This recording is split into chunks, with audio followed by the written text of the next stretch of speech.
Maintenant, on va parler de tableaux périodiques et de formules chimiques. Premièrement, on va parler rapidement du tableau périodique.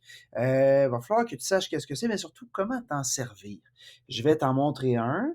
Comme ça ici, il existe tout plein d'applications qui permettent de voir des tableaux périodiques. Je vais rapetisser ma face un peu, ça va être plus pratique. Donc, il en existe tout plein de versions. Tu en as une dans ton livre, dans ton cahier de sciences. Tu as une autre version également dans ton agenda. Ici, je t'en montre une qui provient d'une application dans mon iPad. Donc, un tableau périodique, c'est tout simplement un outil qui regroupe tous les éléments connus et leurs propriétés. Donc, un outil qui regroupe tous les éléments connus et leurs propriétés. Donc, on a ici de l'hydrogène, de l'hélium, de l'oxygène. Tantôt, je t'ai parlé de différents, tantôt dans la vidéo précédente, je t'ai parlé de l'eau qui était composée d'hydrogène et d'oxygène. Ce sont des types d'atomes différents qu'on appelle éléments. Mais tous les éléments connus se regroupent dans, ici, le tableau périodique des éléments. Dans ce tableau-ci, on en a 121 pour l'instant, même un petit peu plus, là, si je m'en vais dans le bas, là. 127, ça dépend des tableaux périodiques, là. Fait que là-dedans, il y a différents types d'éléments. Faut surtout que tu saches comment l'utiliser. Dans ta version du cahier, il y a une légende qui explique c'est quoi l'information qu'on y retrouve. Il va toujours y avoir une légende dans ton tableau périodique, donc ne t'inquiète pas, tu n'as pas de par cœur à faire là-dessus. Dans le tableau qu'on a ici, premièrement, il y a le nom de l'élément. On a hydrogène, lithium, beryllium. On a le fer ici, l'or, qui est juste là, l'argent. Donc ça, c'est le nom de l'élément. On a son symbole chimique, H majuscule pour l'hydrogène, L majuscule, I minuscule pour le lithium, ainsi de suite. On a le numéro atomique. Ça représente l'ordre des atomes. Quand tu seras en secondaire 3 ou 4, on va apprendre également qu'il y a une autre fonction à ça. Mais comme ici, on se limite au modèle de l'atome de Dalton, on va pas aller dans le détail et voir que dans l'atome, il y a des protons, puis ça représente aussi le nombre de protons. Mais ça, je ne te l'ai pas dit, je te l'ai chuchoté.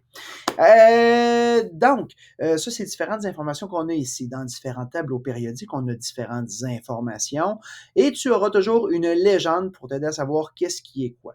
Donc, en gros, si tu sais lire, tu sais comment utiliser un tableau périodique. Sache que dans un tableau périodique, il y a des éléments naturels et des éléments artificiels. On les appelle aussi synthétiques. Les éléments naturels, on les a retrouvés dans la nature. Les éléments synthétiques, eux autres, qui ont été conçus par l'humain. Encore une fois, avec des découvertes qu'on a faites après le modèle de l'atome de Dalton, on s'est rendu compte, je vais encore une fois te le chuchoter, on peut fusionner ensemble des éléments. En faisant ça, on peut créer de plus gros éléments, des plus gros atomes, des niveaux qu'on n'avait pas auparavant. Exemple, le technétium est un exemple d'élément qui est synthétique, donc qui a été conçu par l'homme. Deuxième élément, on va parler un peu de formules chimiques. Et pour commencer, on va parler, je vais retasser mon visage encore une fois, je m'en viens ici au coin. On va parler de deux choses, formule chimique en deuxième et premier, symbole chimique. Premièrement, le symbole chimique, définition, c'est l'abréviation d'un élément. Tout simplement. Donc, l'abréviation d'un élément.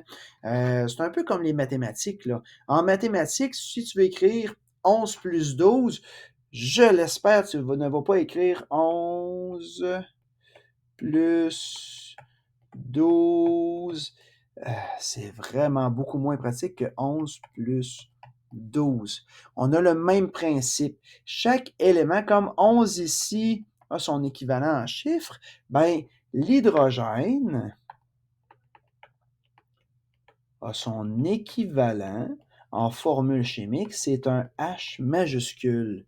Chaque élément a son symbole chimique à lui, qui est une abréviation. Exemple, H pour l'hélium. Exemple, HE pour l'hydrogène. FE pour le fer. Il y en a plusieurs qui sont logiques. On a l'azote qui est Na, un peu moins, excuse-moi, c'est le sodium ici. L'azote, c'est N. Nitrogen en anglais. Il y en a qui sont moins évidents. On a AU pour or qui provient du latin, si je me rappelle bien, orium. Donc, chaque élément a son symbole chimique à lui. Et on a toujours les mêmes règles pour les symboles chimiques. Un symbole chimique est toujours constitué d'une ou deux lettres. Tout le temps. Exemple, hydrogène, une lettre.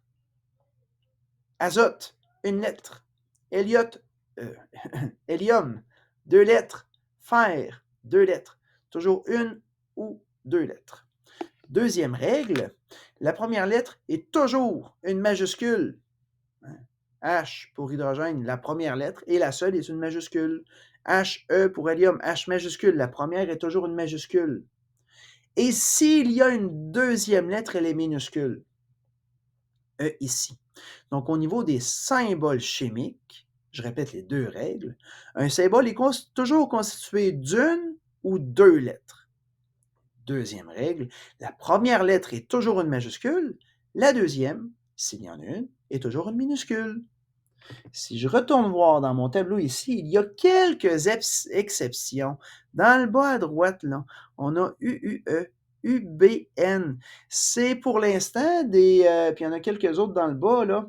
On a quelques éléments, excuse-moi, à trois lettres. C'est leur nom temporaire. On n'a pas encore trouvé de vrai nom. Donc, on leur donne un nom inspiré de leur numéro. Donc, une unanium pour 119e, le numéro 119.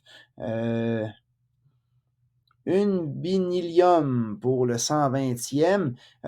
Fait que c'est des noms temporaires, vu qu'ils ne sont pas encore nommés. Ces noms-là vont disparaître à un moment donné pour plutôt un vrai nom. Et on a certains noms qui vont rendre hommage à des scientifiques. Exemple, Einsteinium.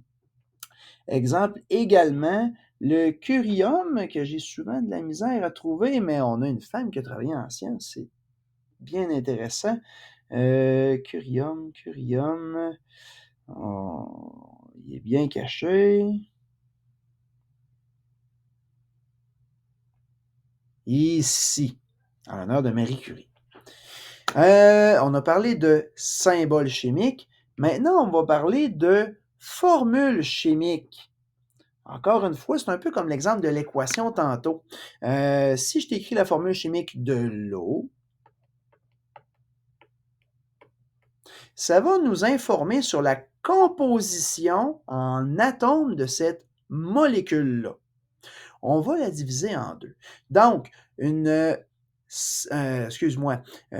formule chimique, c'est la composition d'une molécule à l'aide de symboles chimiques. Donc, la composition d'une molécule à l'aide de symboles chimiques.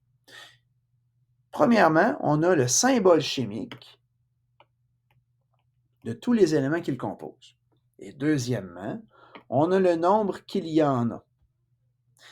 Ici, le nombre vient toujours après le symbole chimique. Le 2 réfère à l'hydrogène. Donc ici, on comprend qu'on a deux atomes d'hydrogène. Quand on n'a rien décrit quelque part, ça sous-entend qu'il y en a seulement un. Un atome d'oxygène. Donc dans du H2O, deux atomes d'hydrogène, un atome d'oxygène. Si j'ai du CO2, du dioxyde de carbone que tu expires, le gaz carbonique, on sépare en deux. J'ai aucun chiffre, donc ça sous-entend un atome de carbone, deux atomes d'oxygène.